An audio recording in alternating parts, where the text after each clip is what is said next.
আপনাদের কোনো আশঙ্কা আছে? না, আমরা কোনো আশঙ্কা করছি না। জনগণের ব্যাপক সাড়া লক্ষ্য করছি, বরং আমরা অনেক সহযোগিতা আমরা পাবো। পুলিশের পক্ষ থেকে কি জানানো হয়েছে? অবগত করা?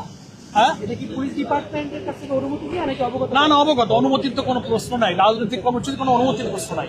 আমরা ইনফর্ম করব, আর আমরা কোনো আশঙ্কা বোধ করছি না। আমরা যতটা ইনফরমেশন সোফার মাই নলেজ আমাদের লোকাল সংগঠন থেকে আমাদের কানেকশন পাচ্ছি, সমস্ত জায়গায় এই লং মার্চ সফল করার জন্য মানুষ আগ্রহী এবং আকাঙ্ক্ষা নিয়ে বসে আছে। পুলিশের পক্ষ থেকে কি জানানো হয়েছে? তারা সহযোগিতা করবেন, আর আমাদের কাছে ওনারা সহযোগিতা চেয়েছেন যে আমরা যেন প্রতিটি জায়গায় আমাদের সংগঠনের কর্মীদেরকেও যেন সেই প্রশাসনের সাথে একটা কোঅপারেশন রাখতে বলি, এটা অনুরোধ করেছেন ওনারা। সিরাজগঞ্জ থেকে নির্বাচিত মাননীয় সদস্য জামায়াত ইসলামের অ্যাসিস্ট্যান্ট সেক্রেটারি জেনারেল মোল্লা রফিকুল ইসলাম খান, নির্বাহী পরিষদ সদস্য ঢাকা 12 আসনের এমপি সাইফুল আলম খান মিলন, ওনারা সবাই মিলে আমরা একটা ডেলিগেশন দিয়েছিলাম।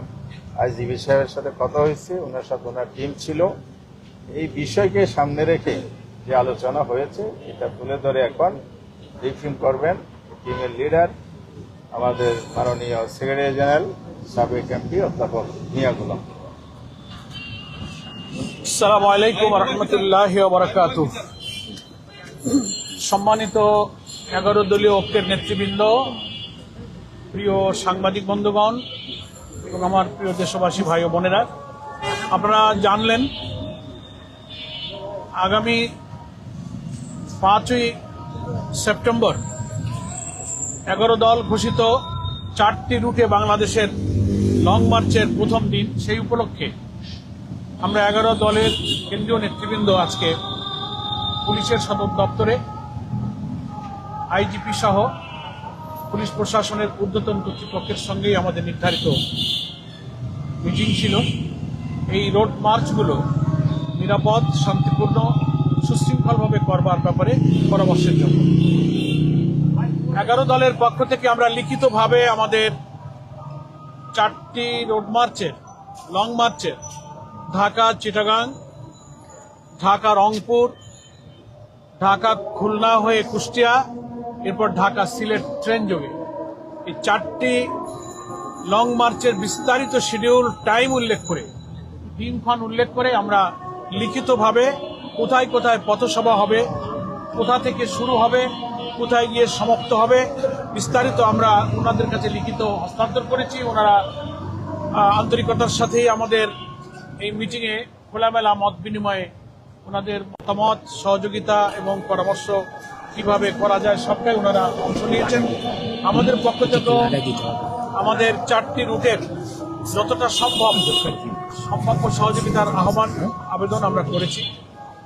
আন্তরিকভাবেই আইজিপির সঙ্গে এডিশনাল আইজিপি কয়েকজনই ছিলেন, কর্তৃপক্ষের অন্য লোকেরা ছিলেন। ওনারা কথা দিয়েছেন উভয় পক্ষের সহযোগিতার মধ্যে দিয়ে শান্তিপূর্ণভাবে হবে, এটা আশাবাদ ওনারা ব্যক্ত করেছেন।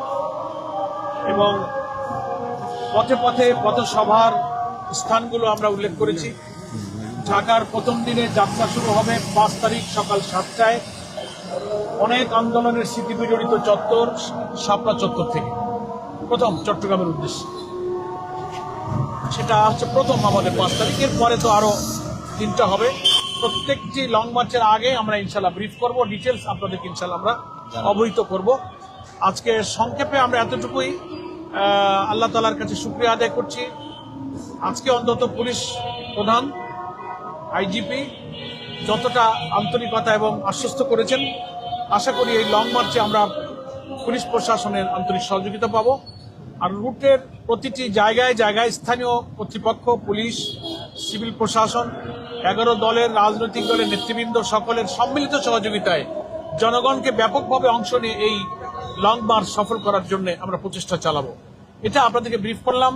গণমাধ্যম কর্মী হিসেবে আপনারা প্রথম থেকেই বাংলাদেশের গণতান্ত্রিক সব সংগ্রাম, মানুষের গণ আকাঙ্ক্ষা পূরণ করা, আমাদের ভোটাধিকার, আমাদের অন্যায় অসত্যের বিরুদ্ধে সংগ্রামে গণমাধ্যম কর্মীরা সবসময়ই ছিলেন। আশা করি 11 দলের এই সংগ্রাম, আমাদের ন্যায্য দাবি, জুলাই সনদের ভিত্তিতে অনুষ্ঠিত গণভোটের গণ রায় বাস্তবায়ন, এটা আমাদের এই দাবি, প্রথম দাবি। এরপরে তো দ্রব্যমূল্য, বিদ্যুৎ, জ্বালানি সংকট, সার সংকট, আইন শৃঙ্খলার অবনতি, অনেক জনদুর্ভোগ আমাদের এই লং মার্চের দাবির মধ্যে আছে। তো আপনারা আপনাদের গণমাধ্যমের পেশাগত দায়িত্ব পালন করে আশা করি জনগণের এই আন্দোলনের সাথে আপনারাও আপনাদের ভূমিকা রাখবেন। আপনাদের সকলকে ধন্যবাদ। আসসালামু আলাইকুম রহমতুল্লাহ। একটা প্রশ্ন করতে পারি, আপনারা তো মাসখানেক আগেই এই কর্মসূচি ঘোষণা দিয়েছিলেন, আজকে আপনার পুলিশ হেডকোয়ার্টার এসেছেন আপনাদের নিরাপত্তার জন্য এই কর্মসূচি দিয়ে, আপনারা কোনো আশঙ্কা করছেন এর মধ্যে? আমাদের নিরাপত্তার জন্য নয়, এটা একটা মিসআন্ডারস্ট্যান্ডিং। যেহেতু লম্বা রুটে আমরা যাব, পুলিশ প্রধান অর্থ হচ্ছে সারা দেশের সমস্ত পুলিশের রেঞ্জ, এসপি তাদের নিয়ন্ত্রণে আছে। সমস্ত রুটগুলো তাদেরকে ডিটেলস জানানো, পয়েন্টগুলো জানানো, এটা তো আমরা তাদেরকে অফিসিয়ালি জানাইনি। ঘোষণা আমরা করেছি, কিন্তু কোথায় যাব, কখন যাব, কোথায় সমাবেশ, কি কপারেশন প্রয়োজন, ডিটেলস এভরিথিং তাদের না জানলে তো তারা আমাদের হেল্প করতে পারবে না। দ্যাট ইজ ওয়াই আমরা তাদের কাছে এসেছি। আমাদের সেফটি সিকিউরিটির জন্য আমরা তাদের কাছে কেন আসবো? তারা আমাদের কি নিরাপত্তা দেবে? আর এটা আমরা কোনো প্রয়োজন মনে করি না। আমাদের জনগণের সাথে আমরা আছি, জনগণই আমাদের সঙ্গে। আমরা আমাদের সভা সমাবেশগুলো পিসফুল হওয়া এবং ওনাদের দায়িত্ব পালনে ওনারা যেন বাধাগ্রস্ত না হন, বলতে না পারেন যে আপনারা তো আমাদেরকে জানালেন না।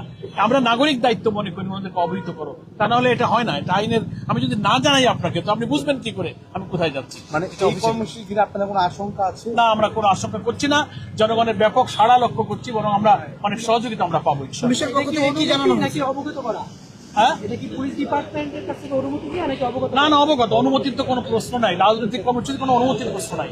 আমরা ইনফর্ম করব, আর আমরা কোনো আশঙ্কা বোধ করছি না। আমরা যতটা ইনফরমেশন, সোফার মাই নলেজ, আমাদের লোকাল সংগঠন থেকে আমরা যে কানেকশন পাচ্ছি, সমস্ত জায়গায় এই লং মার্চ সফর করার জন্য মানুষ আগ্রহী এবং আকাঙ্ক্ষা নিয়ে বসে আছে। পুলিশের পক্ষ থেকে কি জানানো হয়েছে? তারা সহযোগিতা করবেন, আর আমাদের কাছে ওনারা সহযোগিতা চেয়েছেন যে আমরা যেন প্রতিটি জায়গায় আমাদের সংগঠনের কর্মীদেরকে যেন সেই প্রশাসনের সাথে একটা কপারেশন রাখতে বলি, এটা অনুরোধ করেছেন ওনারা। একটা বিস্তারিত জানিয়েছেন, এরকম কোনো পয়েন্টে তারা দ্বিমত করেছে কিনা যে এইখানে? না, দ্বিমত করেননি। আমাদের কিছু পরামর্শ দিয়েছেন যে আপনাদের স্থানীয় নেতৃবৃন্দ যেন ওখানকার স্থানীয় প্রশাসনের একটু কপারেশন যেন রাখে। সামান্য এটা